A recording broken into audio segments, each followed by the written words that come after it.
Olá, seja bem-vindo ao meu canal. Eu sou Laís e hoje vou compartilhar com você a leitura do clássico O Pequeno Príncipe, de Antoine de Saint-Exupéry. Este vídeo faz parte do projeto Minha Voz, Teu Acesso, no qual estudantes como eu produzem audiolivros de obras de domínio público, com o objetivo de incentivar a leitura e tornar a literatura acessível a mais pessoas. Espero que essa história toque seu coração assim como tocou o meu. Vamos junto nessa viagem encantadora? Vamos à leitura? Peço perdão às crianças por ter dedicado este livro a uma pessoa grande. Eu tenho uma desculpa séria. Essa pessoa grande é o melhor amigo que eu tenho no mundo. Tenho outra desculpa. Essa pessoa grande é capaz de entender tudo, mesmo os livros para as crianças. Tenho ainda uma terceira desculpa. Essa pessoa grande mora na França e tem fome e frio. Ela precisa ser consolada.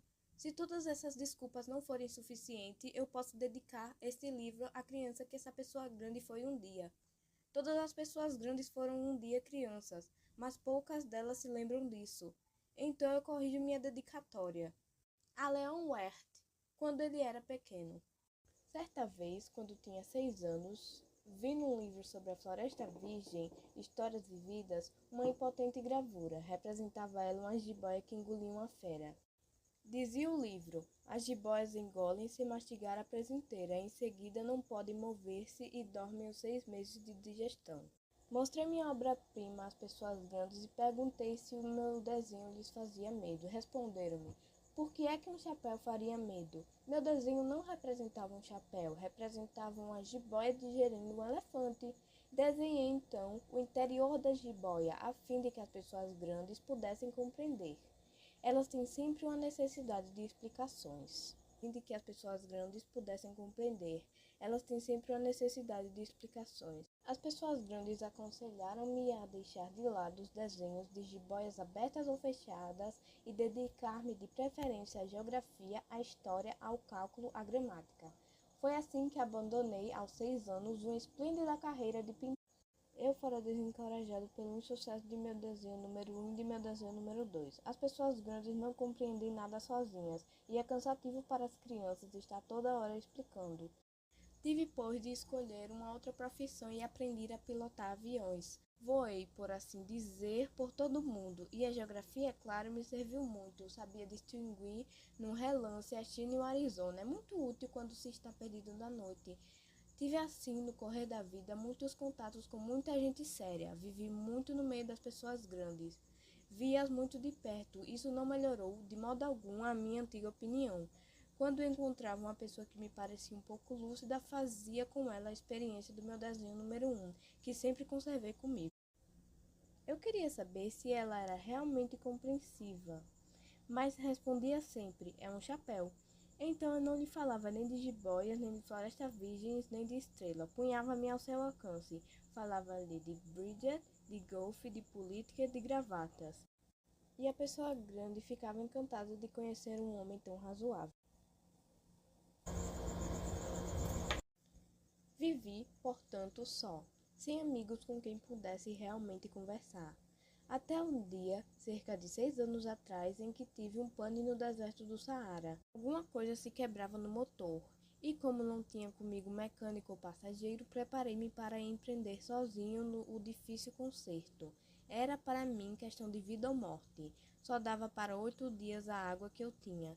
Na primeira noite adormeci, pois, sobre a areia, a milhas e milhas de qualquer terra habitada. Estava mais isolado que um naufrágio numa tábua, perdido no meio do mar. Imaginem então a minha surpresa, quando, ao despertar do dia, uma vozinha estranha me acordou. Dizia: por favor, me desenhe um carneiro, hein? Desenha-me um carneiro. Pus-me de pé, como atingido por um raio. Esfreguei os olhos, olhei bem e vi um pedacinho de gente inteiramente extraordinário que me considerava com gravidade. Eis o melhor retrato que, mais tarde, consegui fazer dele. Meu desenho é, seguramente, muito menos sedutor que o modelo. Não tenho culpa. Fora desencorajado aos 6 anos da minha carreira de pintor, e só aprendera a desenhar jiboias abertas e fechadas. Olhava, pois, essa aparição com os olhos redondos de espanto. Não esqueçam que eu me achava a 1000 milhas de qualquer terra habitada. Ora, meu homenzinho, não me parecia nem perdido, nem morto de fadiga, nem morto de fome, de sede ou de medo. Não tinha absolutamente a aparência de uma criança perdida no deserto, a 1000 milhas da região habitada. Quando pude, enfim, articular palavra, perguntei-lhe, mas o que fazes aqui? E ele repetiu-me, então, brandamente, como uma coisa muito séria. Por favor, desenha-me um carneiro. Quando o mistério é muito impressionante, a gente não ousa desobedecer.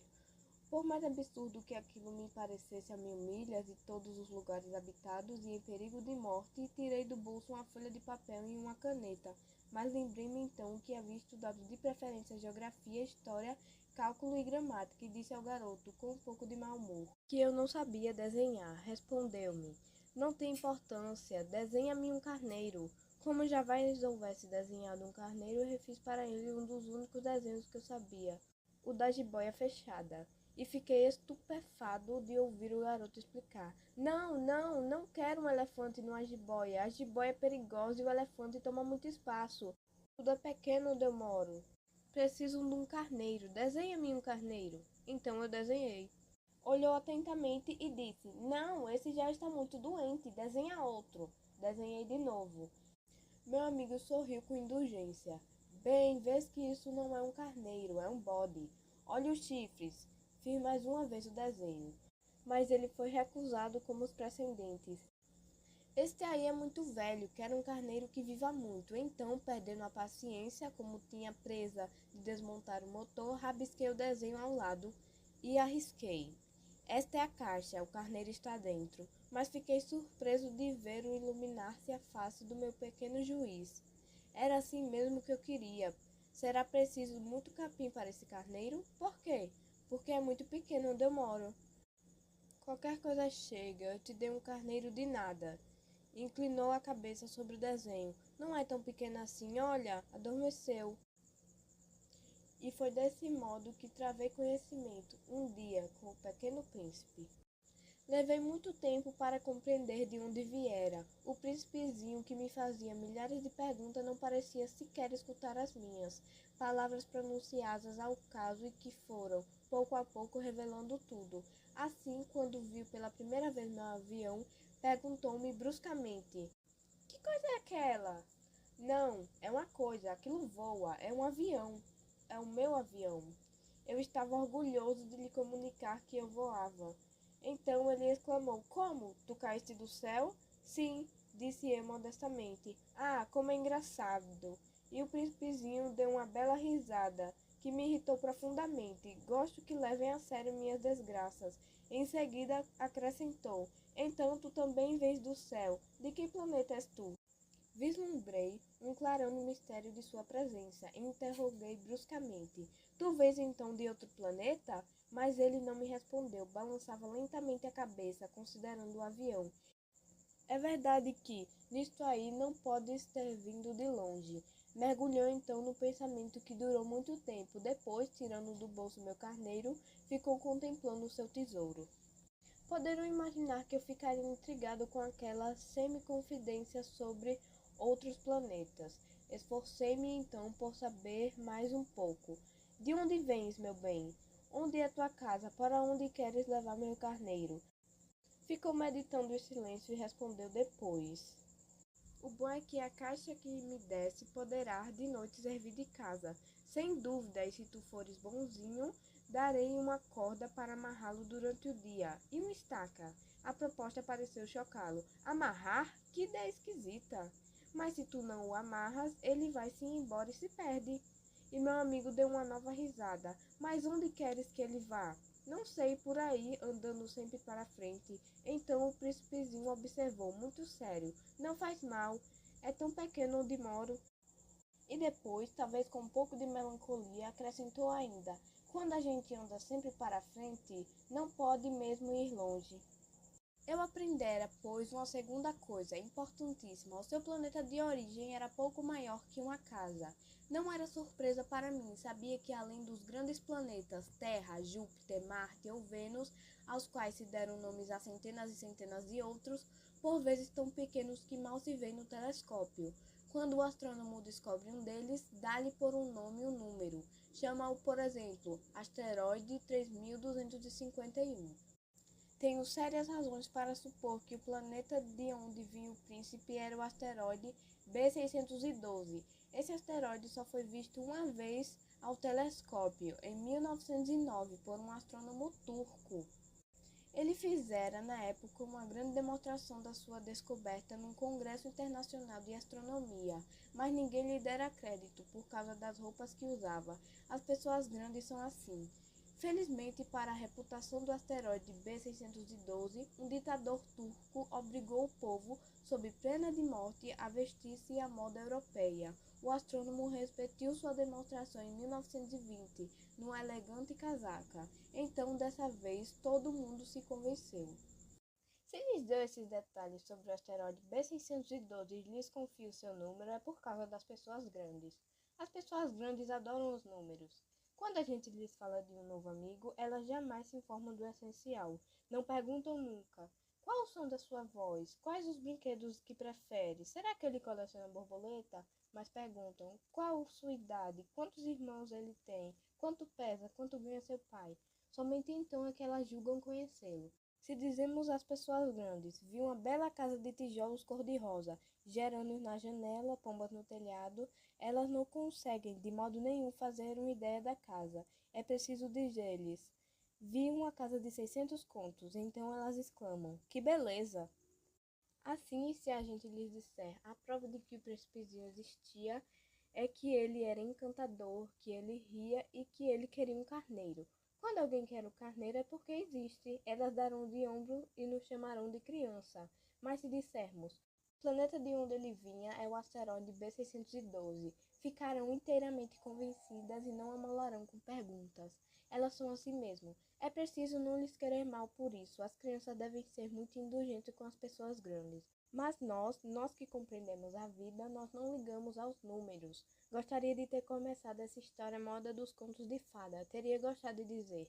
Era uma vez um pequeno príncipe que habitava um planeta pouco maior que ele e que tinha necessidade de um amigo. Para aqueles que compreendem a vida, isso parecia sem dúvida muito mais verdadeiro. Porque eu não gosto que leiam meus livros leviamente. Dá-me tanta tristeza narrar essas lembranças. Faz já 6 anos que meu amigo se foi com seu carneiro. Se tento descrevê-lo aqui, é justamente porque não quero esquecer. É triste esquecer um amigo. Nem todo mundo tem amigos, e eu corro o risco de ficar com as pessoas grandes, que só se interessam por números. Foi por causa disso que comprei uma caixa de tintas e alguns lápis também. É duro pôr-se a desenhar na minha idade, quando nunca se fez outra tentativa além das jiboas fechadas e abertas dos longínquos 6 anos. Experimentei, claro, fazer os retratos mais parecidos que puder, mas não tenho muita esperança de conseguir. Um desenho parece passável, outro já é inteiramente diverso. Engano-me também no tamanho. Ora, o príncipezinho está muito grande, ora, pequeno demais. Hesito também quanto à cor de seu traje. Vou arriscar então aqui e ali. Enganar-me-ei provavelmente em detalhes do mais importante, mas é preciso desculpar. Meu amigo nunca dava explicações, julgava-me talvez semelhante a ele, mas infelizmente não sei ver carneiros através de caixa. Sou um pouco como as pessoas grandes, acho que envelheci. Dia a dia ficava sabendo mais alguma coisa do planeta, da partida, da viagem, mas isso devagarzinho, ao acaso das reflexões. Foi assim que vim a conhecer, no terceiro dia, o drama dos baobás.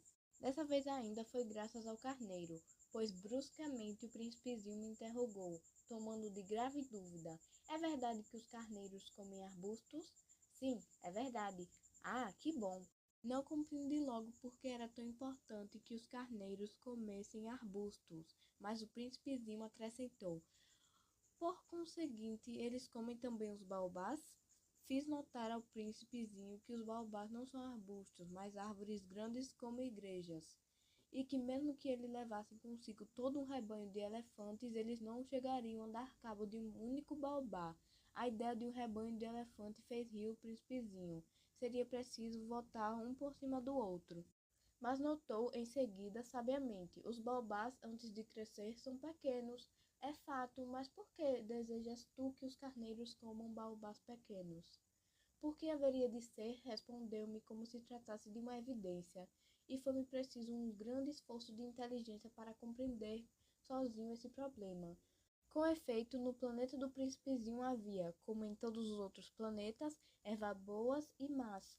Por conseguinte, as sementes boas de ervas boas, sementes más de ervas más. Mas as sementes são invisíveis, elas dormem no segredo da terra até uma cisne despertar. Então ela espreguiça e lança timidamente para o sol um inofensivo galhinho. Se é de roseira ou rabanete, podemos deixar que cresça à vontade, mas quando se trata de uma planta ruim, é preciso arrancar logo, mal a tenhamos conhecido. Ora, havia sementes terríveis no planeta do Príncipezinho, as sementes de baobá. O solo do planeta estava infestado, e um baobá, se a gente custa a descobri-lo, nunca mais se livra dele. Atravanca todo o planeta, perfura-o com suas raízes. E se o planeta é pequeno e os baobás numerosos, o planeta acaba rachando. É uma questão de disciplina, me disse mais tarde o príncipezinho. Quando a gente acaba a toalete da manhã, começa a fazer com cuidado a toalete do planeta. É preciso que a gente se conforme em arrancar regularmente os baobás, logo que se distinguem das roseiras, com as quais muitos se parecem quando pequenos. É um trabalho sem graça, mas de fácil execução. E um dia aconselhou-me a tentar um belo desenho que fizesse essas coisas entrarem de uma vez na cabeça das crianças. Se algum dia tiverem de viajar, explicou-me, poderá ser útil para elas. Às vezes não há inconveniente em deixar um trabalho para mais tarde, mas, quando se trata de um baobá, é sempre uma catástrofe. Conheci um planeta habitado por um preguiçoso. Havia deixado 3 arbustos. E, de acordo com as indicações do príncipezinho, desenhei o tal planeta. Não gosto de tomar tom de moralista. Mas o perigo dos baobás é tão pouco conhecido e tão grandes os riscos daquele que se perdesse num asteroide que, ao menos uma vez, faço exceção à minha reserva. E digo, portanto, meninos, cuidado com os baobás. Foi para divertir meus amigos de um perigo que há tanto tempo os ameaçava, como a mim, sem que pudéssemos suspeitar que tanto caprichei naquele desenho. A lição que eu dava valia a pena. Perguntarão, talvez, por que não há nesse livro outros desenhos tão grandiosos como os desenhos dos baobás? A resposta é simples. Tentei, mas não consegui. Quando desenhei os baobás, estava inteiramente possuído pelo sentimento de urgência. Assim eu comecei a compreender, pouco a pouco, meu pequeno príncipezinho, a tua vidinha melancólica. Muito tempo não tiveste outra distração que a doçura do pôr do sol. Aprendi esse novo detalhe quando me dissesse, na manhã do 4º dia, gosto muito de pôr do sol. Vamos ver um. Mas é preciso esperar. Esperar o quê? Esperar que o sol se ponha. Tu fizeste um ar de surpresa e, logo depois, riste de ti mesmo. Disseste-me, eu imagino sempre estar em casa.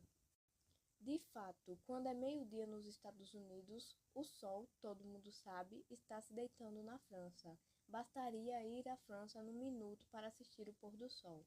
Infelizmente, a França é longe demais, mas no teu pequeno planeta bastava apenas recuar um pouco da cadeira e contemplavas o crepúsculo todas as vezes que desejava. Um dia eu vi o sol se pôr por 43 vezes, e um pouco mais tarde acrescentaste: quando a gente está triste demais, gosta do pôr do sol. Estavas tão triste assim no dia dos 43? Mas o príncipezinho não respondeu. No 5º dia, sempre graças ao carneiro, este segredo da vida do pequeno príncipe foi de súbito revelado. Perguntou-me sem preâmbulo, como se fora o fruto de um problema muito tempo meditado em silêncio. Um carneiro, se come arbustos, come também as flores? Um carneiro come tudo o que encontra. Mesmo as flores que têm um espinho?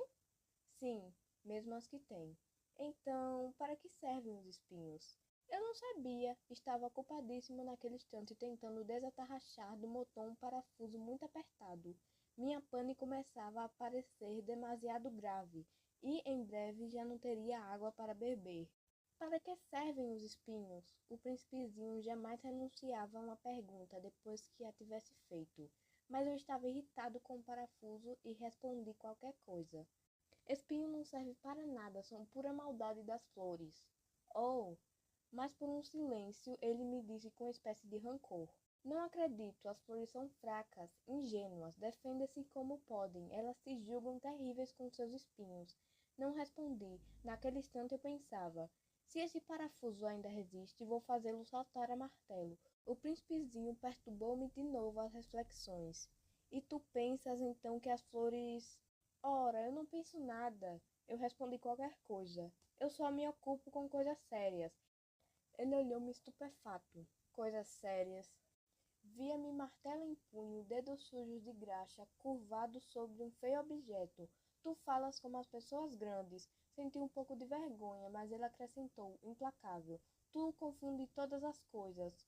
Misturas tudo. Estava realmente muito irritado, sacudia aos ventos os cabelos de ouro. Eu conheço um planeta onde há um sujeito vermelho, quase roxo. Nunca cheirou uma flor, nunca olhou uma estrela. Nunca amou ninguém, nunca fez outra coisa senão somas. E o dia todo repete como tu: eu sou um homem sério, eu sou um homem sério. E isso faz inchar-se de orgulho. Mas ele não é um homem, é um cogumelo. Um quê? Um cogumelo. O príncipezinho estava agora pálido de cólera. Há milhões e milhões de anos que as flores fabricam espinhos. Há milhões e milhões de anos que os carneiros as comem, apesar de tudo. E não será sério procurar compreender por que perdem tanto tempo fabricando os espinhos inúteis? Não terá importância a guerra dos carneiros e das flores? Não será mais importante que as contas do tal sujeito? E se eu, por minha vez, conheço uma flor única no mundo, que só existe no meu planeta, e que um belo dia um carneirinho pode liquidar em um só golpe, sem avaliar o que faz? Isso não tem importância? Corou um pouco e continuou em seguida. Se alguém ama uma flor da qual só existe um exemplar em milhões e milhões de estrelas, isso basta para que seja feliz quando a contempla. Ele pensa: minha flor está lá, em algum lugar. Mas se o carneiro come a flor, é para ele bruscamente como se todas as estrelas se apagassem. E isso não tem importância. Não pôde dizer mais nada, pôs-se bruscamente a soluçar. A noite caíra. Larguei as ferramentas. Ria-me do martelo, do parafuso, da sede e da morte. Havia numa estrela, num planeta, o meu, a terra, um príncipezinho a consolar. Tomei-o nos braços, embalei-o e lhe dizia: a flor que tu amas não está em perigo. Vou desenhar uma pequena mordaça para o carneiro, uma armadura para a flor. Eu não sabia o que dizer. Sentia-me desajeitado, não sabia como atingi-lo, onde encontrá-lo. É tão misterioso o país das lágrimas. Pude bem cedo conhecer melhor aquela flor. Sempre houvera, no planeta do Pequeno Príncipe, flores muito simples, ordenadas de uma só fileira de pétalas, e que não ocupavam lugar e nem incomodavam ninguém. Apareciam certa manhã na relva, e já à tarde se extinguiam. Mas aquela brotaram um dia de um grão trazido não se sabe de onde, e o príncipezinho vigiara de perto o pequeno broto, tão diferente dos outros. Podia ser uma nova espécie de baobá, mas o arbusto logo parou de crescer, e começou então a preparar uma flor. O príncipezinho, que assistia à instalação de um enorme botão, bem sentiu que sairia dali uma aparição miraculosa. Mas a flor não acabava mais de preparar sua beleza no seu verde quarto. Escolhia as cores com cuidado, vestia-se lentamente, ajustava uma a uma suas pétalas. Não queria sair, como os cravos, amarrotada. No radioso esplendor de sua beleza é que ela queria aparecer. Ah, sim, era vaidosa. Sua misteriosa toilette, portanto, durava dias e dias, e eis que uma bela manhã, justamente à hora do sol nascer, havia-se, afinal, mostrado. E ela, que se preparava com tanto esmero, disse bocejando: ah, eu acabo de despertar. Desculpa, ainda estou toda despenteada. O príncipezinho, então, não pôde conter o seu espanto. Como és bonita, não é? Respondeu a flor docemente. Nasci ao mesmo tempo que o sol. O príncipezinho percebeu logo que a flor não era modesta, mas era tão comovente. Creio que é a hora do almoço, acrescentou ela. Tu poderias cuidar de mim. E o príncipezinho, embaraçado, fora buscar um regador com água fresca e servir à flor. Assim, ela o afligia logo com a sua mórbida vaidade. Um dia, por exemplo, falando com seus 4 espinhos, dissera ao pequeno príncipe: é que eles podem vir, os tigres, com suas garras. Não há tigres no meu planeta, objetara o príncipezinho. E depois, os tigres não comem ervas. Não sou uma erva, respondera a flor suavemente. Perdoa-me. Não tem receio dos tigres, mas tem horror das correntes de ar. Não teria acaso um paravento? Horror das correntes de ar não é muito bom para uma planta, notara o príncipezinho. É bem complicada essa flor. A noite me colocará sobre a redoma. Faz muito frio no teu planeta, está mal instalado. De onde eu venho, mas interrompeu-se de súbito. Viera em forma de semente, não pudera conhecer nada dos outros mundos. Humilhada por se ter deixado apanhar numa mentira tão tola, tossiu 2 ou 3 vezes para pôr a culpa no príncipe. E o paravento? Ia buscá-lo, mas tu me falavas. Então ela redombara e tosse para infligir-lhe remorso. Assim o príncipezinho, apesar da boa vontade e do seu amor, logo duvidara dela, tomara a sério palavras sem importância e tornara infeliz. Não a devia ter escutado, confessou-me um dia. Não se deve nunca escutar as flores.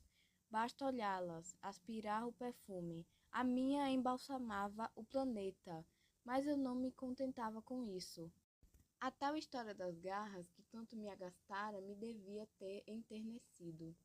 Confessou-me ainda, não soube compreender coisa alguma. Devia tê-la julgado pelos atos, não pelas palavras. Ela me perfumava, me iluminava. Não devia jamais ter fugido. Devia ter-lhe adivinhado a ternura sob os seus pobres ardis. São tão contraditórias as flores, mas eu era jovem demais para saber amar. Creio que ele aproveitou para evadir-se pássaros selvagens que emigravam. Na manhã da partida, pôs o planeta em ordem, resolveu cuidadosamente seus 2 vulcões em atividade, pois possuía 2 vulcões, e era muito cômodo para esquentar o almoço. Possuía também um vulcão extinto, mas, como ele dizia, quem é que pode garantir? Resolveu também o extinto. Se eles são bem resolvidos, os vulcões queimam lentamente, regularmente, sem erupções. As erupções vulcânicas são como fagulhas de lareira. Na Terra, nós somos muito pequenos para resolver os vulcões. Por isso é que nos causam tanto dano.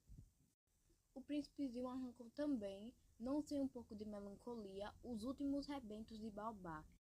Ele julgava nunca mais voltar, mas todos esses trabalhos familiares lhe pareceram, aquela manhã, extremamente doces, e, quando pegou pela última vez a flor e se dispunha a colocá-la sob a redoma, percebeu que estava com vontade de chorar. Adeus, disse ele à flor, mas a flor não respondeu. Adeus, repetiu ele. Revolveu cuidadosamente seus 2 vulcões. A flor tossiu, mas não era por causa do resfriado. Eu fui uma tola, disse por fim. Peço-te perdão. Trata de ser feliz.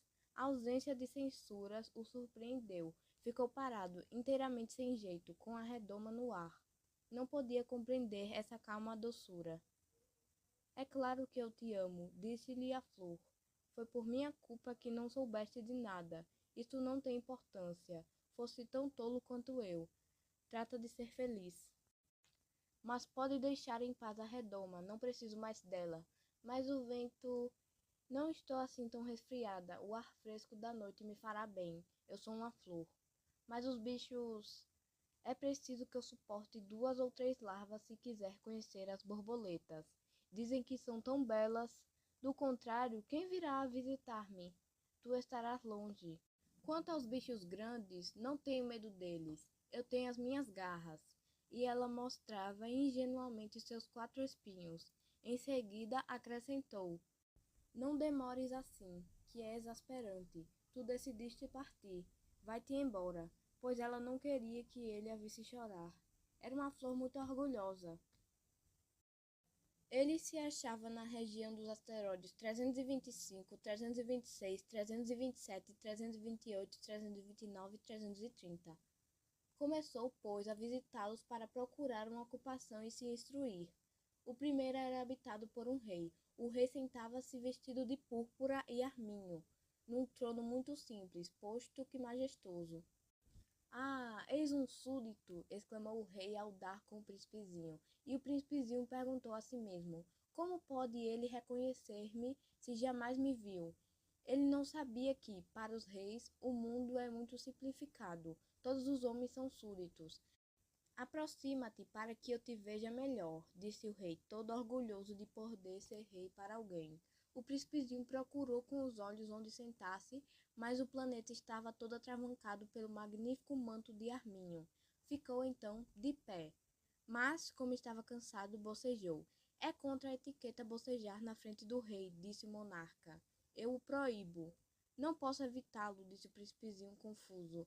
Fiz uma longa viagem e não dormi ainda. Então, disse o rei, eu te ordeno que bocejes. Há anos não vejo ninguém bocejar.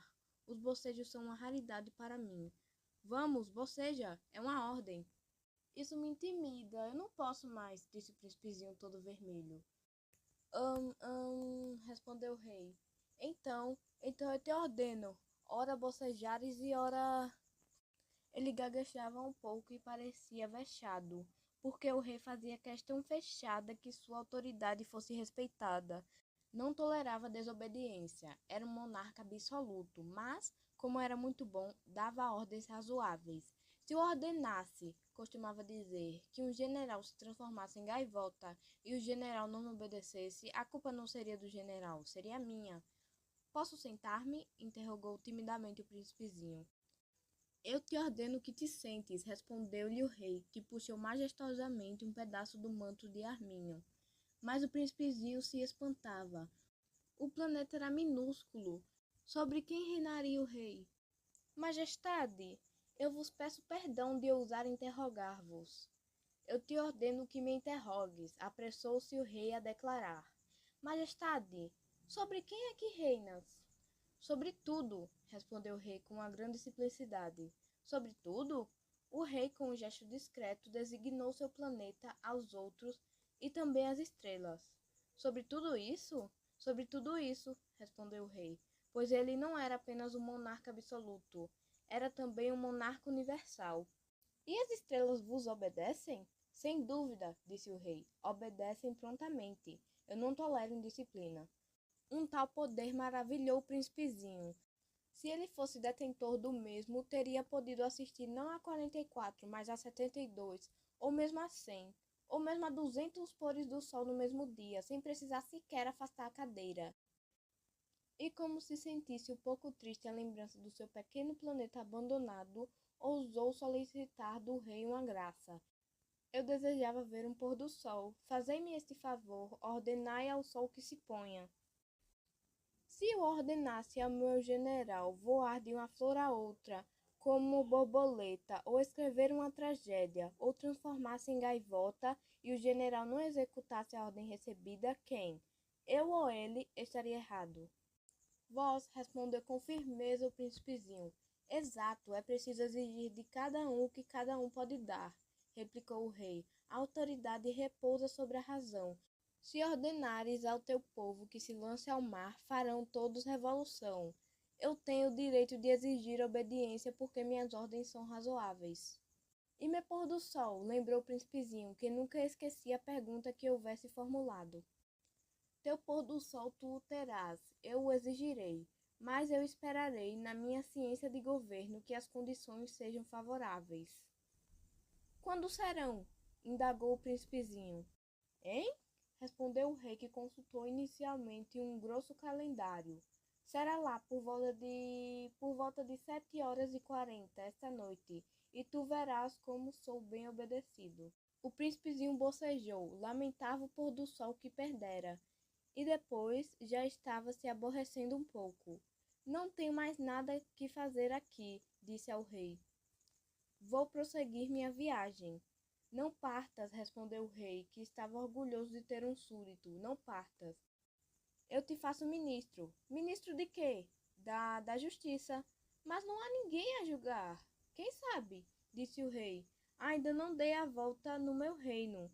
Estou muito velho, não tenho lugar para carruagem, e andar cansa-me muito. Oh, mas eu já te vi, disse o príncipezinho, que se inclinou para dar ainda uma olhadela do outro lado do planeta. Não consigo ver ninguém. Tu julgarás a ti mesmo, respondeu-lhe o rei. É o mais difícil. É bem mais difícil julgar a si mesmo que julgar os outros. Se consegues julgar-te bem, eis um verdadeiro sábio. Mas eu posso julgar-me a mim próprio em qualquer lugar, replicou o príncipezinho.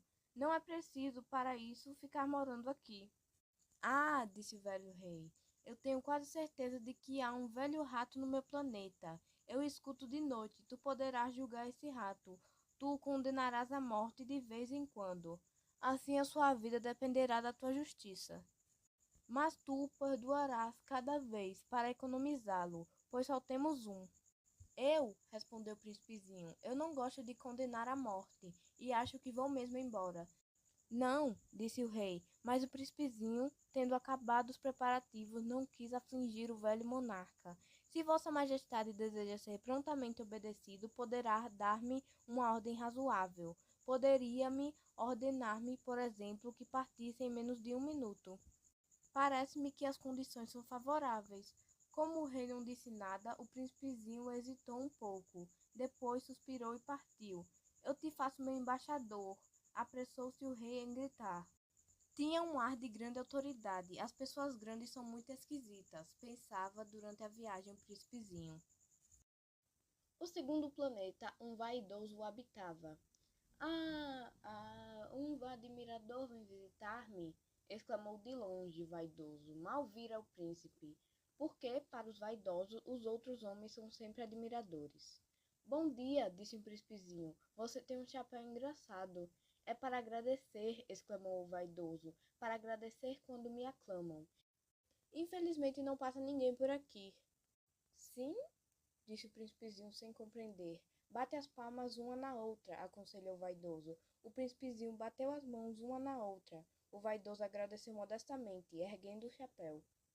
Ah, isso é mais divertido que a visita ao rei, disse consigo mesmo o príncipezinho, e recomeçou a bater as mãos uma na outra. O vaidoso recomeçou a agradecer, tirando o chapéu.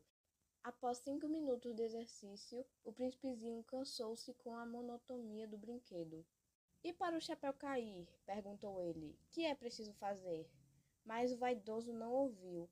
Os vaidosos só ouvem elogios. Não é verdade que tu me admiras muito? Perguntou ele ao príncipezinho. Que quer dizer admirar? Admirar significa reconhecer que sou um homem mais belo, mais rico, mais inteligente e mais bem vestido de todo o planeta. Mas só você no seu planeta. Dá-me esse gosto, admirar-me mesmo assim. Eu te admiro, disse o príncipezinho, dando de ombros. Mas como pode isso interessar-te? E o príncipezinho foi-se embora. As pessoas grandes são decididamente muito bizarras, ia pensando ele pela viagem afora. O planeta seguinte era habitado por um bêbado. Esta visita foi muito curta, mas mergulhou o príncipezinho numa profunda melancolia. Que fazes aí? Perguntou ao bêbado, silenciosamente instalado diante de uma coleção de garrafas vazias e uma coleção de garrafas cheias. Eu bebo, respondeu o bêbado com um ar lúgubre. Por que é que bebes? Perguntou-lhe o príncipezinho. Para esquecer, respondeu o beberrão. Esquecer o quê? Indagou o príncipezinho, que já começava a sentir pena. Esquecer que eu tenho vergonha, confessou o bêbado, baixando a cabeça. Vergonha de quê? Investigou o príncipezinho, que desejava socorrê-lo. Vergonha de beber, concluiu o beberrão, encerrando-se definitivamente no seu silêncio, e o príncipezinho foi-se embora, perplexo. As pessoas grandes são decididamente muito bizarras, dizia de si para si durante a viagem. O quarto planeta era o do homem de negócios. Estava tão ocupado que não levantou sequer a cabeça à chegada do príncipe. Bom dia, disse-lhe este. O seu cigarro está apagado. 3 e 2 são 5. 5 e 7, 12. 12 e 3, 15. Bom dia. 15 e 7, 22. 22 e 6, 28. Não há tempo para acender de novo. 26 e 5, 31. Uf. São, pois, 501.622.731. 500 milhões de quê? Hein? Ainda estás aqui? 501 milhões de... Eu não sei mais. Tenho tanto trabalho. Sou um sujeito sério, não me preocupo com ninharias. 2 e 5, 7... 500 milhões de quê? Repetiu o príncipezinho, que nunca na sua vida renunciara a uma pergunta, uma vez que a tivesse feito. O homem de negócios levantou a cabeça. Há 54 anos que habito esse planeta e só fui incomodado 3 vezes. A primeira vez foi há 22 anos, por um besouro caído não sei de onde. Fazia um barulho terrível e cometi 4 erros na soma. A segunda foi há 11 anos, por uma crise de reumatismo, falta de exercício. Não tenho tempo para passeio, sou um sujeito sério. A terceira é esta. Eu dizia, portanto, 501 milhões. Milhões de quê? O homem de negócios compreendeu que não havia esperança de paz. Milhões dessas coisinhas que se veem às vezes no céu. Moscas? Não, não, essas coisinhas que brilham. Abelhas? Também não. Essas coisinhas douradas que fazem sonhar os ociosos. Eu cá sou um sujeito sério, não tenho tempo para divagações. Ah, estrelas? Isso mesmo, estrelas. E que fazes tu de 500 milhões de estrelas? 501.622.731. Sou um sujeito sério, gosto de exatidão. E que fazes tu dessas estrelas? Que faço delas? Sim, nada, eu as possuo. Tu possuis as estrelas? Sim, mas eu já vi um rei que os reis não possuem, eles reinam sobre. É muito diferente. E de que te serve possuir as estrelas? Serve-me para ser rico. E para que te serve ser rico? Para comprar outras estrelas, se alguém achar. Esse aí, disse o príncipezinho para si mesmo, raciona um pouco como bêbado. No entanto, fez ainda algumas perguntas. Como pode a gente possuir as estrelas? De quem são elas? Respondeu ameaçador o homem de negócios. Eu não sei, de ninguém. Logo são minhas, porque pensei primeiro. Basta isso? Sem dúvida. Quando achas um diamante que não é de ninguém, ele é teu. Quando achas uma ilha que não é de ninguém, ela é tua. Quando tens uma ideia primeiro, tu a fazes registrar. Ela é tua. E quanto a mim, eu possuo as estrelas, pois ninguém antes de mim teve a ideia de as possuir. Isso é verdade, disse o príncipezinho. E que fazes tu com elas? Eu as administro. Eu as conto e reconto, disse o homem de negócios. É difícil, mas eu sou um homem sério. O príncipezinho ainda não estava satisfeito. Eu, se possuo um lenço, posso colocá-lo em torno do pescoço e levá-lo comigo. Se possuo uma flor, posso colher a flor e levá-la comigo. Mas tu não podes colher as estrelas. Não, mas eu posso colocá-las no banco. Que quer dizer isto? Isso quer dizer que eu escrevo num papelzinho o número das minhas estrelas. Depois tranco o papel a chave numa gaveta. Só isto? E basta. É divertido, pensou o príncipezinho, é bastante poético, mas não é muito sério. O príncipezinho tinha, sobre as coisas sérias, ideias muito diversas das ideias das pessoas grandes. Eu, disse ele ainda, possuo uma flor que rego todos os dias. Possuo 3 vulcões que revolvo toda semana, porque revolvo também o que está extinto. A gente nunca sabe. É útil para os meus vulcões e útil para minha flor que eu os possua, mas tu não és útil às estrelas. O homem de negócios abriu a boca, mas não achou nada a responder, e o príncipezinho se foi. As pessoas grandes são mesmo extraordinárias, repetia simplesmente no percurso da viagem. O quinto planeta era muito curioso, era o menor de todos, mal dava um lampião e um acendedor de lampiões. O príncipezinho não podia atinar para que pudessem servir. No céu, num planeta sem casa e sem gente, um lampião e o acendedor de lampiões. No entanto, disse consigo mesmo, talvez esse homem seja mesmo absurdo. No entanto, é menos absurdo que o rei, que o vaidoso, que o homem de negócios, que o beberrão. Seu trabalho ao menos tem um sentido. Quando acende o lampião, é como se fizesse nascer mais uma estrela, mais uma flor. Quando o apaga, porém, é estrela ou flor que adormecem.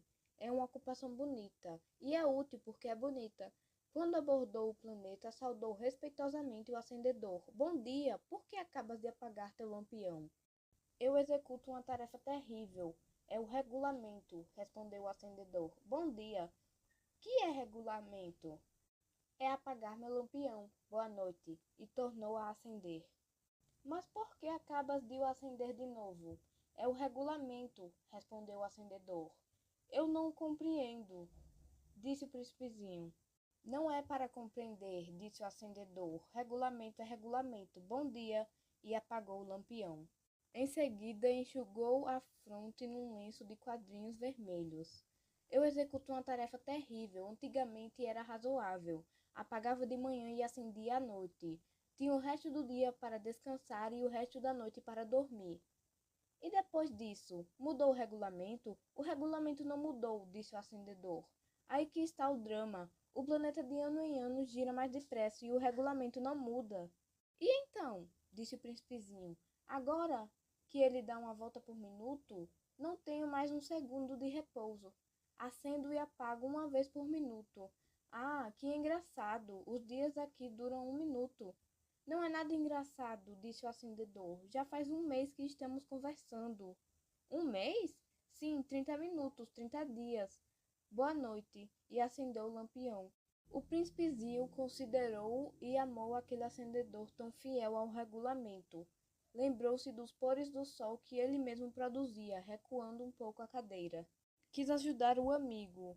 Sabes, eu sei de um modo de descansar quando quiseres. Eu sempre quero, disse o acendedor, pois a gente pode ser, ao mesmo tempo, fiel e preguiçoso. E o príncipezinho prosseguiu. Teu planeta é tão pequeno que podes, com 3 passos, dar-lhe a volta. Basta andares lentamente, bem lentamente, de modo a ficares sempre ao sol. Quando quiseres descansar, caminharás, e o dia durará quanto queiras. Isso não adianta muito, disse o acendedor. O que eu gosto mais na vida é de dormir. Então não há remédios, disse o príncipezinho. Não há remédios, disse o acendedor. Bom dia. E apagou seu lampião. Esse aí, disse para si o príncipezinho ao prosseguir a viagem para mais longe. Esse aí seria desprezado por todos. Os outros, o rei, o vaidoso, o beberrão, o homem de negócios. No entanto, é o único que não me parece ridículo. Talvez porque é o único que se ocupa de outra coisa que não seja ele próprio. Suspirou de pesar e disse ainda: era o único que eu podia ter feito meu amigo. Mas seu planeta é mesmo pequeno demais, não há lugar para 2. O que o príncipezinho não ousava confessar é que os 1440 pôres do sol em 24 horas davam-lhe certa saudade do abençoado planeta. O sexto planeta era 10 vezes maior. Era habitado por um velho que escrevia livros enormes. Bravo, eis um explorador! Exclamou ele logo que viu o príncipezinho. O príncipezinho sentou-se na mesa, ofegante. Já viajara tanto. De onde vens? Perguntou-lhe o velho. Que livro é esse? Perguntou-lhe o príncipezinho. Que faz o senhor aqui? Sou geógrafo, respondeu o velho. Que é um geógrafo? Perguntou o príncipezinho. É um sábio que sabe onde se encontram os mares, os rios, as cidades, as montanhas, os desertos. É bem interessante, disse o príncipezinho. Eis, afinal, uma verdadeira profissão, e lançou um olhar em torno de si no planeta do geógrafo. Nunca havia visto um planeta tão majestoso. O seu planeta é muito bonito. Haverá oceanos nele? Como hei de saber? Disse o geógrafo. Ah, o príncipezinho estava decepcionado. E montanhas? Como hei de saber? Disse o geógrafo. E cidades, e rios, e desertos? Como hei de saber? Disse o geógrafo pela terceira vez. Mas o senhor é geógrafo. É claro, disse o geógrafo, mas não sou explorador. Há uma falta absoluta de exploradores. Não é o geógrafo que vai contar as cidades, os rios, as montanhas, os mares, os oceanos, os desertos. O geógrafo é muito importante para estar passeando. Não deixa um instante a escrivaninha, mas recebe os exploradores, interroga-os, anota as suas lembranças. E se as lembranças de alguns lhe parecem interessantes, o geógrafo estabelece um inquérito sobre a moralidade do explorador. Por quê? Porque um explorador que mentisse produziria catástrofes nos livros de geografia, como o explorador que bebesse demais. Por quê? Perguntou o príncipezinho. Porque os bêbados vêm dobrado, então o geógrafo anotaria 2 montanhas onde há uma só. Conheço alguém, disse o príncipezinho, que seria um mau explorador. É possível. Pois bem, quando a moralidade de um explorador parece boa, faz-se uma investigação sobre a sua descoberta. Vai-se ver? Não, seria muito complicado, mas exige-se do explorador que ele forneça provas. Tratando-se, por exemplo, de uma grande montanha, ele trará grandes pedras. O geógrafo, de súbito, se entusiasmou. Mas tu vens de longe, tu és explorador. Tu me vais descrever o teu planeta. E o geógrafo, tendo aberto o seu caderno, apontou o seu lápis. Anotam-se primeiro a lápis as narrações dos exploradores. Espera-se para cobrir a tinta que o explorador tenha fornecido provas. Então, interrogou o geógrafo. Onde eu moro, disse o príncipezinho. Não é interessante, é muito pequeno. Eu tenho 3 vulcões, 2 vulcões em atividade e um vulcão extinto. A gente nunca sabe. A gente nunca sabe, repetiu o geógrafo. Tenho também uma flor, mas nós não anotamos as flores, disse o geógrafo. Por que não? É o mais bonito. As flores são efêmeras. Que quer dizer efêmera? As geografias, disse o geógrafo, são os livros de mais valor. Nunca ficam fora de moda. É muito raro que um monte troque de lugar. É muito raro um oceano esvaziar-se. Nós escrevemos coisas externas.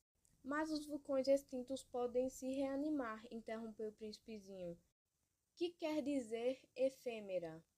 Que os vulcões estejam extintos ou não, isso dá no mesmo para nós, disse o geógrafo. O que nos interessa é a montanha, ela não muda. Mas que quer dizer efêmera? Repetiu o príncipezinho, que nunca, na sua vida, renunciara a uma pergunta que tivesse feito. Quer dizer ameaça de próxima desaparição. Minha flor está ameaçada de próxima desaparição? Sem dúvida. Minha flor é efêmera, disse o príncipezinho, e não tem mais que 4 espinhos para defender-se do mundo. E eu a deixei sozinha. Foi seu primeiro movimento de remorso, mas retomou coragem. Que me aconselha a visitar? Perguntou ele. O planeta Terra, respondeu-lhe o geógrafo, goza de grande reputação. E o príncipezinho se foi, pensando na flor. O 7º planeta foi, pois, a Terra. A Terra não é um planeta qualquer. Contam-se lá 111 reis, não esquecendo, é claro, os reis negros, 7.000 geógrafos, 900.000 negociantes, 7,5 milhões de beberrões, 311 milhões de vaidosos, isso é, cerca de 2 bilhões de pessoas grandes. Para dar-lhes uma ideia das dimensões da Terra, eu lhes direi que, antes da invenção da eletricidade, era necessário manter, para o conjunto dos 6 continentes, um verdadeiro exército de 472.511 acendedores de lampiões. Isto fazia, visto um pouco de longe, um magnífico efeito. Os movimentos desse exército eram ritmados como os de um balé de ópera. Primeiro vinha a vez dos acendedores de lampiões da Nova Zelândia e da Austrália. Esses, em seguida, acesos os lampiões, iam dormir. Entrava por sua vez a dança dos acendedores de lampiões da China e da Sibéria, e também desapareciam nos bastidores. Vinha a vez dos acendedores de lampiões da Rússia e das Índias, depois os da África e da Europa, depois os da América do Sul, os da América do Norte, e jamais se enganavam na ordem de entrada quando apareciam em cena. Era um espetáculo grandioso. Apenas 2, o acendedor do único lampião do Polo Norte e o seu colega do único lampião do Polo Sul, levavam vida ociosa e descuidada. Trabalhavam 2 vezes por ano. Quando a gente quer fazer graça, mente às vezes um pouco. Não fui lá muito honesto ao lhes falar dos acendedores de lampiões. Corro o risco de dar àqueles que não conhecem o nosso planeta uma falsa ideia dele. Os homens ocupam, na verdade, muito pouco lugar na superfície da Terra. Se os 2 bilhões de habitantes que povoam a Terra se mantivessem de pé, colados um ao outro, como para um comício, acomodar-se-iam facilmente numa praça pública de 20 milhas de comprimento por 20 de largura. Poder-se-ia ajuntar a humanidade toda na menor das ilhas do Pacífico. As pessoas grandes não acreditarão, é claro. Elas julgam ocupar muito espaço. Imaginam-se tão importantes como os baobás. Digam-lhe, pois, que façam os cálculos. Elas adoram os números, ficarão contentes com isso. Mas vocês não percam tempo com esse problema de aritmética. Inútil, vocês acreditam em mim. O príncipezinho, uma vez na terra, ficou, pois, muito surpreso de não ver ninguém. Já receara ter se enganado de planeta quando um anel cor de lua remexeu na areia. Boa noite, disse o príncipezinho, inteiramente ao acaso. Boa noite, disse a serpente. Em que planeta me encontro? Perguntou o príncipezinho. Na Terra, na África, respondeu a serpente. Ah, e não há ninguém na terra? Tu és um bichinho engraçado, disse ele, fino como um dedo. Aqui é o deserto, não há ninguém nos desertos. A terra é grande, disse a serpente. O príncipezinho sentou-se numa pedra e ergueu os olhos para o céu. As estrelas são todas iluminadas. Não será para que cada um possa um dia encontrar a sua? Olha, meu planeta, está justamente em cima de nós, mas como está longe? Teu planeta é belo, disse a serpente. Que vens fazer aqui? Tive dificuldades com a flor, disse o príncipe. Ah! Exclamou a serpente, e se calaram. Onde estão os homens? Repetiu enfim o príncipezinho. A gente está um pouco só no deserto. Entre os homens também, disse a serpente. O príncipezinho olhou-a longamente. Tu és um bichinho engraçado, disse ele, fino como um dedo. Mas sou mais poderosa que o dedo de um rei, disse a serpente. O príncipezinho sorriu. Tu não és tão poderosa assim, não tens sequer umas patas, não podes sequer viajar. Eu posso levar-te mais longe que um navio, disse a serpente. Ela enrolou-se na perninha do príncipe como um bracelete de ouro. Aquele que eu toco, eu o envolvo a terra de onde veio, continuou a serpente. Mas tu és puro, tu vens de uma estrela. O príncipezinho não respondeu. Tenho pena de ti, tão fraco nessa terra de granito. Posso ajudar-te um dia, se tiveres muita saudade do teu planeta. Posso... Oh, eu compreendi muito bem, disse o príncipezinho. Mas por que fala sempre por enigmas? Eu os resolvo todos, disse a serpente. E calaram-se os dois. O príncipezinho atravessou o deserto e encontrou apenas uma flor de 3 pétalas, uma florzinha à toa. Bom dia, disse o príncipe. Bom dia, disse a flor.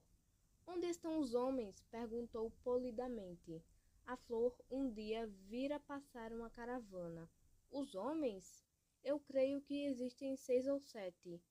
Vi-os há muitos anos, mas não se podem nunca saber onde se encontram. O vento os leva. Eles não têm raízes. Eles não gostam das raízes. Adeus, disse o príncipezinho. Adeus, disse a flor. O príncipezinho escalou uma grande montanha. As únicas montanhas que conhecera eram os 3 vulcões que lhe davam pelo joelho. O vulcão extinto servia-lhe de tamborete. De montanha tão alta, pensava ele, verei todo o planeta e todos os homens. Mas só viu agulhas de pedra, pontudas. Bom dia, disse ele inteiramente ao léu. Bom dia, bom dia, bom dia, respondeu o eco. Quem és tu? Perguntou o príncipezinho. Quem és tu? Quem és tu? Quem és tu? Respondeu o eco. Sede meus amigos, eu estou só, disse ele. Estou só, estou só, estou só, respondeu o eco. Este planeta é todo seco, pontudo e salgado. Que planeta engraçado, pensou então. É todo seco, pontudo e salgado. E os homens não têm imaginação. Repetem o que a gente diz. No meu planeta eu tenho uma flor. E era sempre ela que falava primeiro. Mas aconteceu que o príncipezinho, tendo andado muito tempo pelas areias, pelas rochas e pela neve, descobriu enfim uma estrada, e as estradas vão todas na direção dos homens. Bom dia, disse ele. Era um jardim cheio de rosas. Bom dia, disseram as rosas. O príncipezinho contemplou-as. Eram todas iguais à sua flor. Quem sois? Perguntou ele estupefato. Somos rosas, disseram as rosas. Ah! Exclamou o príncipezinho, e ele sentiu-se extremamente infeliz. Sua flor lhe havia contado que ela era a única de sua espécie em todo o universo. E eis que havia 5.000, iguaizinhas, num só jardim. Ela haveria de ficar bem vermelha, pensou ele, se visse isto. Começaria a tossir, fingiria morrer para escapar ao ridículo. E eu então teria que fingir que cuidava dela, porque senão, só para me humilhar, ela era bem capaz de morrer de verdade. Depois, refletiu ainda. Eu me julgava rico de uma flor sem igual, e é apenas uma rosa comum que eu possuo, uma rosa e 3 vulcões que me dão pelo joelho, um dos quais extinto para sempre. Isso não me faz de mim um príncipe muito grande. E, deitado na relva, ele chorou. E foi então que apareceu a raposa. Bom dia, disse a raposa. Bom dia, respondeu polidamente o príncipezinho, que se voltou, mas não viu nada. Eu estou aqui, disse a voz, debaixo da macieira. Quem és tu? Perguntou o príncipezinho. Tu és bem bonita. Sou uma raposa, disse a raposa. Vem brincar comigo, propôs o príncipezinho. Estou tão triste. Eu não posso brincar contigo, disse a raposa. Não me cativaram ainda. Ah, desculpa, disse o príncipezinho. Após uma reflexão, acrescentou. Que quer dizer cativar? Tu não és daqui, disse a raposa. Que procuras? Procuro os homens, disse o príncipezinho. Que quer dizer cativar? Os homens, disse a raposa, têm fuzis e caçam. É bem incômodo. Criam galinhas também, e é a única coisa interessante que eles fazem. Tu procuras galinhas? Não, disse o príncipezinho. Eu procuro amigos. Que quer dizer cativar? É uma coisa muito esquecida, disse a raposa. Significa criar laços. Criar laços? Exatamente, disse a raposa. Tu não és ainda para mim senão um garoto inteiramente igual a 100.000 outros garotos.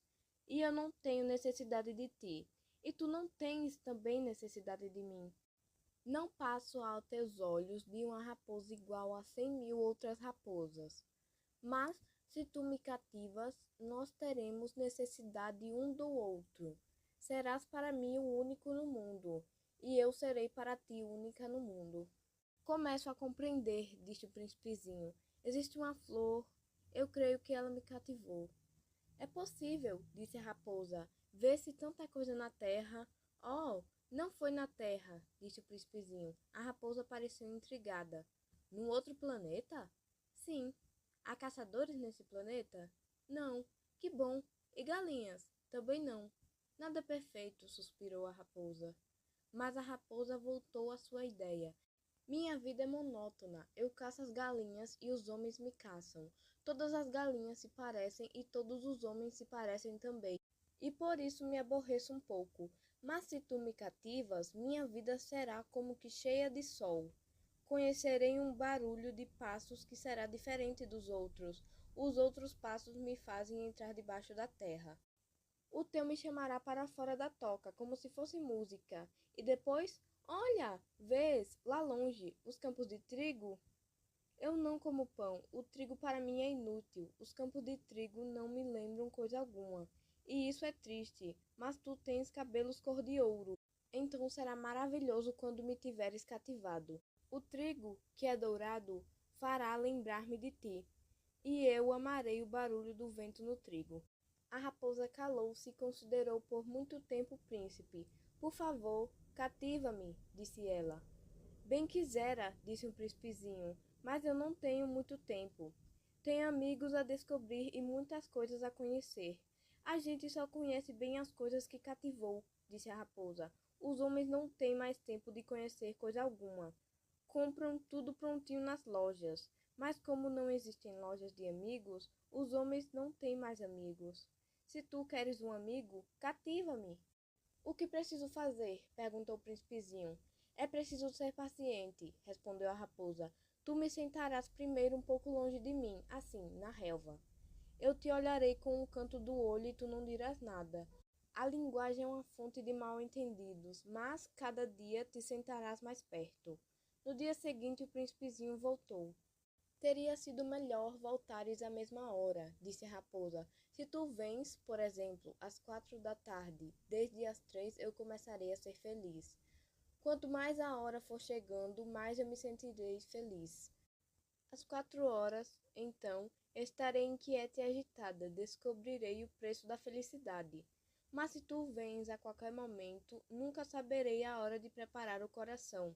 É preciso ritos. Que é um rito? Perguntou o príncipezinho. É uma coisa muito esquecida também, disse a raposa. É o que faz com que um dia seja diferente dos outros dias, uma hora das outras horas. Os meus caçadores, por exemplo, possuem um rito. Dançam na quinta-feira com as moças da aldeia. A quinta-feira, então, é um dia maravilhoso. Vou passear até a vinha. Se os caçadores dançassem qualquer dia, os dias seriam todos iguais, e eu não teria férias. Assim, o príncipezinho cativou a raposa, mas, quando chegou a hora da partida, a raposa disse: Ah, eu vou chorar. A culpa é tua, disse o príncipezinho. Eu não te queria fazer mal, mas tu quiseste que eu te cativasse. Quis, disse a raposa. Mas tu vais chorar, disse o príncipezinho. Vou, disse a raposa. Então não sais lucrando nada. Eu lucro, disse a raposa, por causa da cor do trigo. Depois ela acrescentou: vai rever as rosas, tu compreenderás que a tua é a única no mundo. Tu voltarás para me dizer adeus, e eu te farei presente de um segredo. Vós não sois absolutamente iguais à minha rosa. Vós não sois nada ainda. Ninguém ainda vos cativou, nem cativastes a ninguém. Sois como era minha raposa. Era uma raposa igual a 100.000 outras, mas eu fiz dela um amigo. Ela é agora a única no mundo. E as rosas estavam desapontadas. Sois belas, mas vazias, disse ele ainda. Não se pode morrer por vós. Minha rosa, sem dúvida, um transeunte qualquer pensaria que se parece convosco. Ela sozinha é, porém, mais importante que vós todas, pois foi a ela que eu reguei. Foi a ela que pus sobre a redoma. Foi a ela que abriguei com o paravento. Foi dela que eu matei as larvas, exceto 2 ou 3 por causa das borboletas. Foi a ela que escutei queixar-se ou gabar-se, ou mesmo calar-se algumas vezes. É minha rosa. E voltou, então, a raposa. Adeus, disse ele. Adeus, disse a raposa. Eis o meu segredo. É muito simples. Só se vê bem com o coração. O essencial é invisível para os olhos. O essencial é invisível para os olhos, repetiu o príncipezinho, a fim de se lembrar. Foi o tempo que perdeste com a tua rosa que fez tua rosa tão importante. Foi o tempo que eu perdi com minha rosa, repetiu o príncipezinho, a fim de se lembrar. Os homens esqueceram essa verdade, disse a raposa, mas tu não a deves esquecer. Tu te tornas eternamente responsável por aquilo que cativas. Tu és responsável pela rosa. Eu sou responsável pela minha rosa, repetiu o príncipezinho, a fim de se lembrar. Bom dia, disse o príncipezinho. Bom dia, respondeu o guarda-chaves. Que fazes aqui? Perguntou-lhe o príncipezinho. Eu divido os passageiros em blocos de 1.000, disse o guarda-chaves. Despacho os trens que os carregam, ora para a direita, ora para a esquerda. É um rápido iluminado, roncando como um trovão, fez tremer a cabine do guarda-chaves. Eles estão com muita pressa, disse o príncipezinho. O que é que estão procurando? Nem o homem da locomotiva sabe, disse o guarda-chaves, e trovejou, em sentido inverso, um outro rápido iluminado. Já estão de volta? Perguntou o príncipezinho. Não são os mesmos, disse o guarda-chaves. É uma troca. Não estavam contentes onde estavam? Nunca estamos contentes onde estamos, disse o guarda-chaves. E um terceiro rápido, iluminado, trovejou. Estão perseguindo os primeiros viajantes? Perguntou o príncipezinho. Não perseguem nada, disse o guarda-chaves. Estão dormindo lá dentro, ou bocejando. Só as crianças esmagam o nariz nas vidraças. Só as crianças sabem o que procuram, disse o príncipezinho. Perdem tempo comum com a boneca de pano e a boneca se torna muito importante, e choram quando a gente a toma. Elas são felizes, disse o guarda-chaves.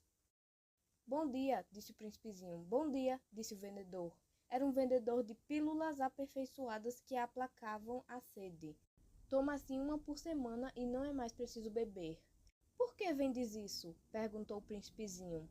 É uma grande economia de tempo, disse o vendedor. Os peritos calculam. A gente ganha 53 minutos por semana. E que se faz, então, com os 53 minutos? O que a gente quiser. Eu, pensou o príncipezinho, se tivesse 53 minutos para gastar, iria caminhando passo a passo, mão no bolso, na direção de uma fonte. Estávamos no 8º dia de minha pane, justamente quando bebi a última gota da minha provisão de água. Foi que ouvi a história do vendedor. Ah, disse eu ao príncipezinho, são bem bonitas as tuas lembranças, mas eu não consertei ainda meu avião, não tenho mais nada para beber, e eu seria feliz. Eu também, se pudesse ir caminhando passo a passo, mão no bolso, na direção de uma fonte. Minha amiga raposa me disse... Meu caro, não se trata mais de raposa. Por quê? Porque vamos morrer de sede. Ele não compreendeu meu raciocínio e me respondeu: é bom ter um amigo, mesmo se a gente vai morrer. Eu estou bem contente de ter feito uma amiga, a raposa. Ele não mede o perigo, eu disse comigo. Ele nunca teve fome nem sede, um pouco de sol lhe basta. Mas ele me olhou e respondeu ao meu pensamento: Estou com sede também, vamos procurar um poço. Eu fiz um gesto de desânimo. É um absurdo procurar um poço. Há um acaso na dimensão do deserto. No entanto, nós nos pusemos a caminho. Quando já tínhamos andado por horas, em silêncio, a noite caiu e as estrelas começaram a brilhar. Eu as percebia como em sonho. Tinha um pouco de febre, por causa da sede. As palavras do Pequeno Príncipe dançavam na minha memória. Você está com sede também? Perguntei a ele. Mas ele não respondeu minha pergunta. Disse-me simplesmente: a água pode ser boa para o coração. Eu não entendi sua resposta, mas me calei. Eu sabia bem que não devia lhe perguntar. Ele estava cansado e se sentou. Eu me sentei perto dele e, após um silêncio, disse-me ainda: As estrelas são belas por causa de uma flor que não se vê. Eu respondi: Claro, e olhei, sem falar, as ondas de areia sobre a lua. O deserto é belo, acrescentou ele. E era verdade, eu sempre amei o deserto. A gente se sentou sobre uma duna de areia. Não se via nada, não se ouvia nada. E, no entanto, alguma coisa irradiava em silêncio. O que embeleza o deserto, disse o Pequeno Príncipe, é que ele esconde um poço em algum lugar. Fiquei surpreso de compreender, de repente, esse misterioso brilho na areia. Quando eu era pequeno, morava em uma casa antiga, e a lenda contava que ali havia um tesouro enterrado. Claro, jamais alguém soube encontrá-lo, nem talvez mesmo o tenha procurado.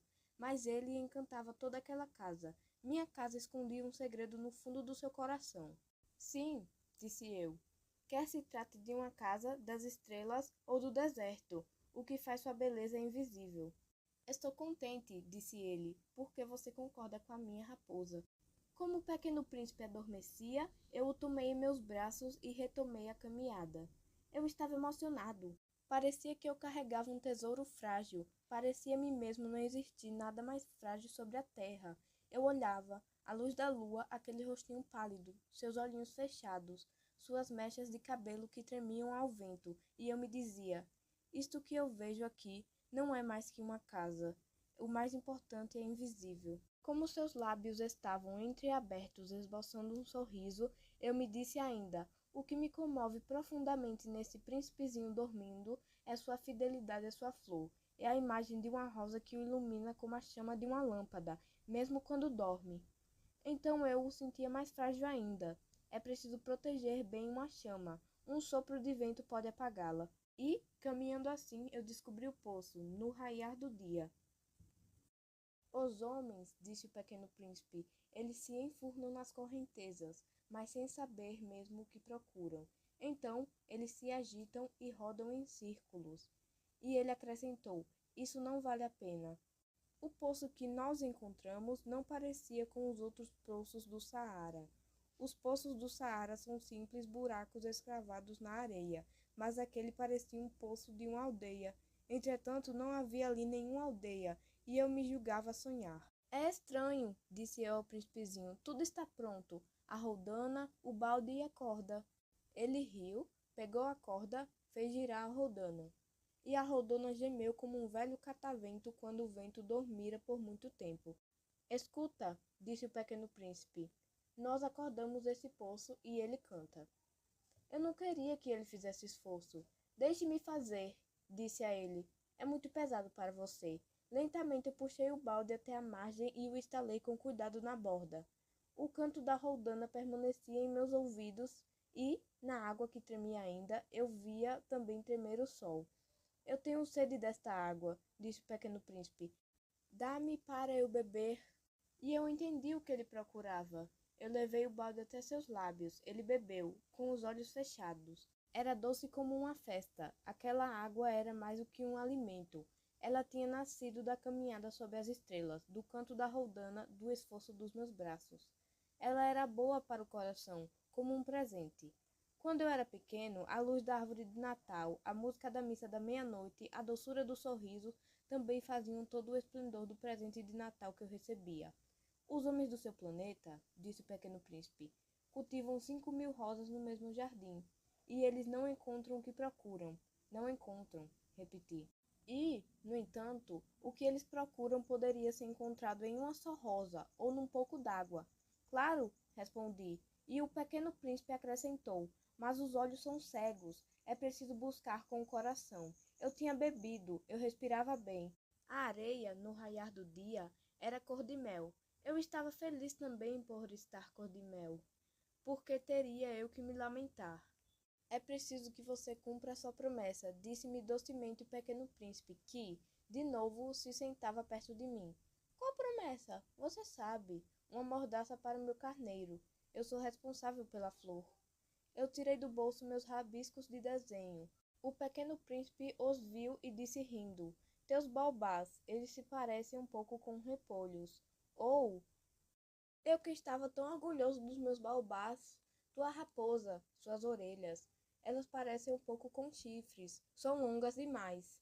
E ele riu de novo. Você é injusto, menininho. Eu só sabia desenhar jiboias abertas e fechadas. Oh, tudo bem, disse ele. As crianças entendem. Eu rabisquei então uma mordaça e estava com o coração apertado ao lhe entregar.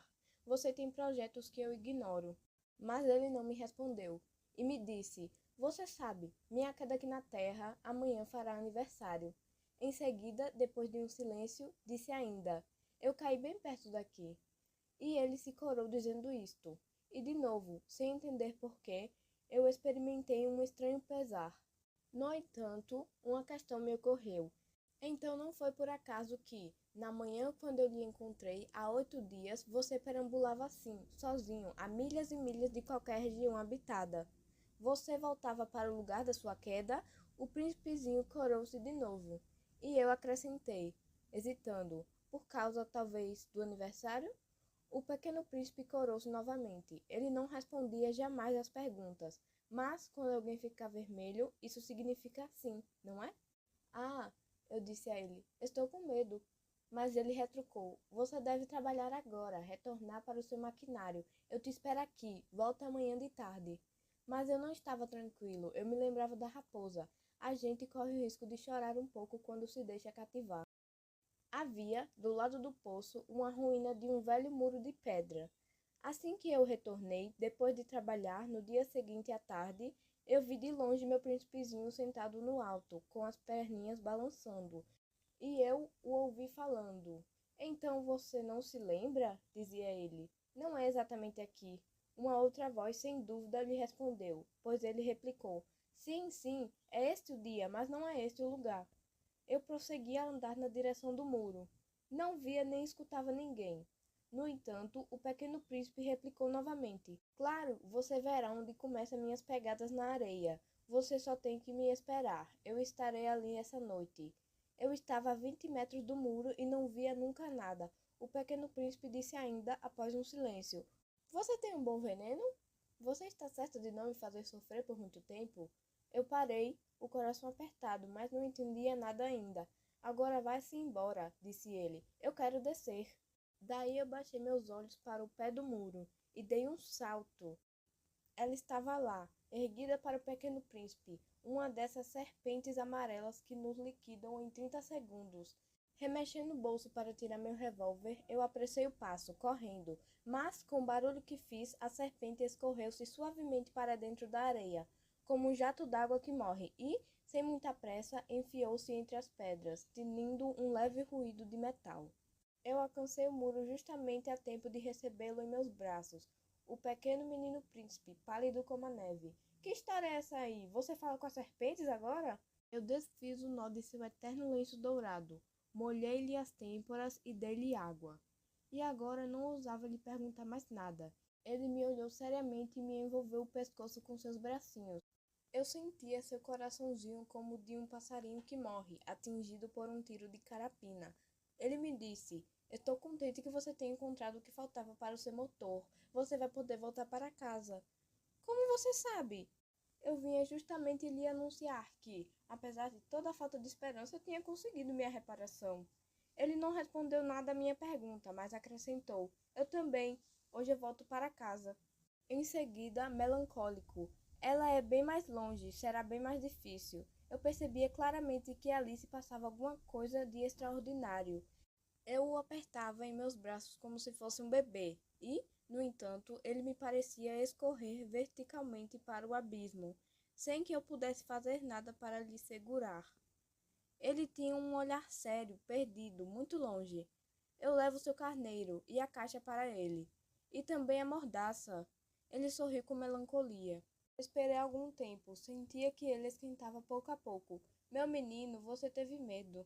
Havia tido, claro, mas ele sorriu docemente. Eu teria muito mais medo essa noite.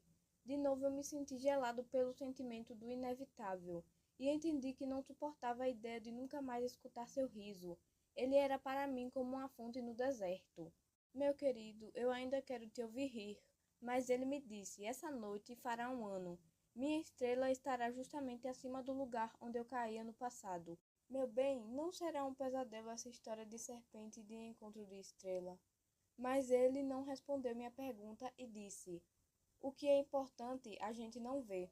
Claro, é como a flor. Se você ama uma flor que mora em uma estrela, é doce à noite o olhar para o céu.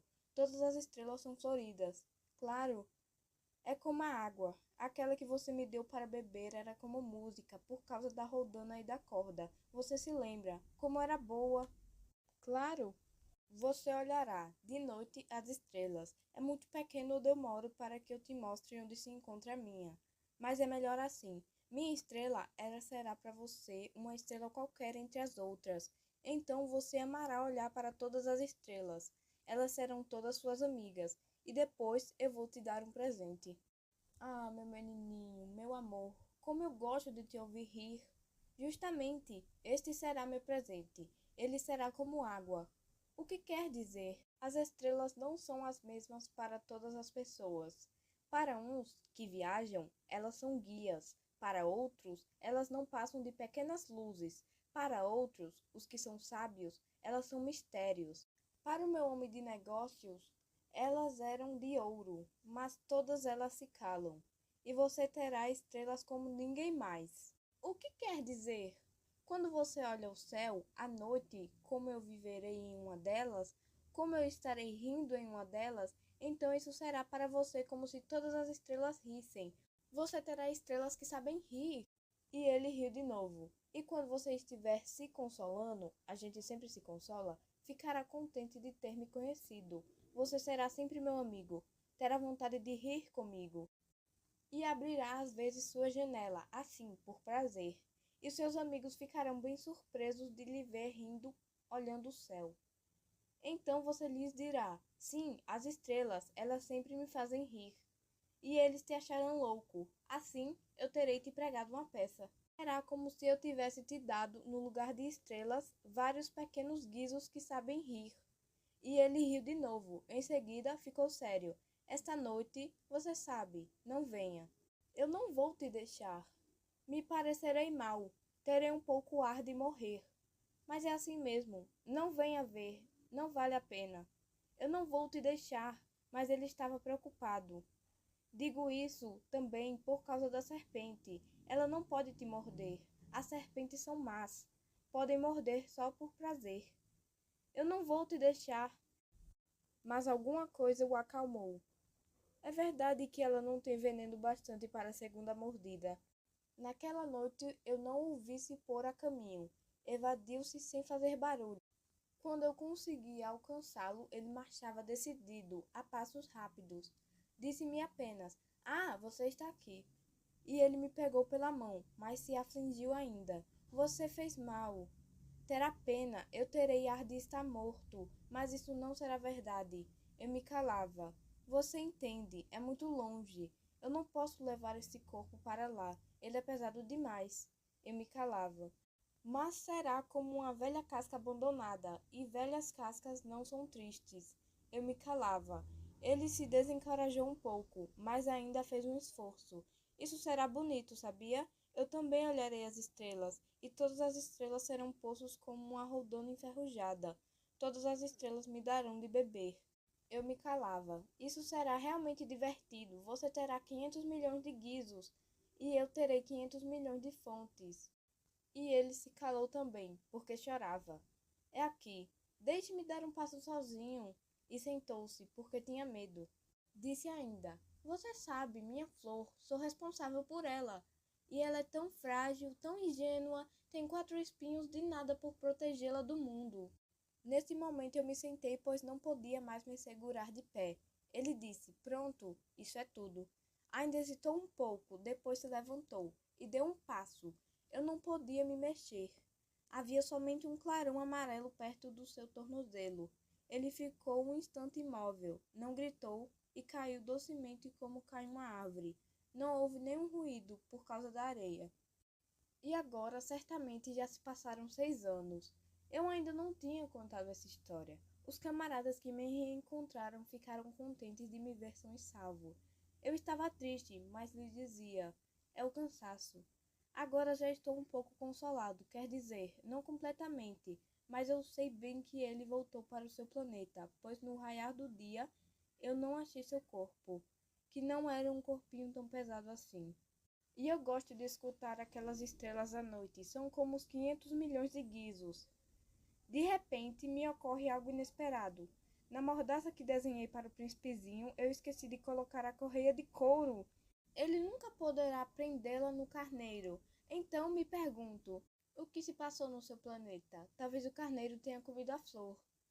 Ora, eu me digo, certamente não. O pequeno príncipe cobre sua flor todas as noites com a redoma de vidro e vigia bem seu carneiro. Então eu fico feliz, e todas as estrelas riem docemente. Ora, eu me digo, a gente se distrai uma vez ou outra, e é o bastante. E se ele esqueceu, numa noite, a redoma de vidro, ou o carneiro saiu sem fazer barulho durante a noite? Então os guizos todos se transformam em lágrimas. Está aí um mistério bem grande.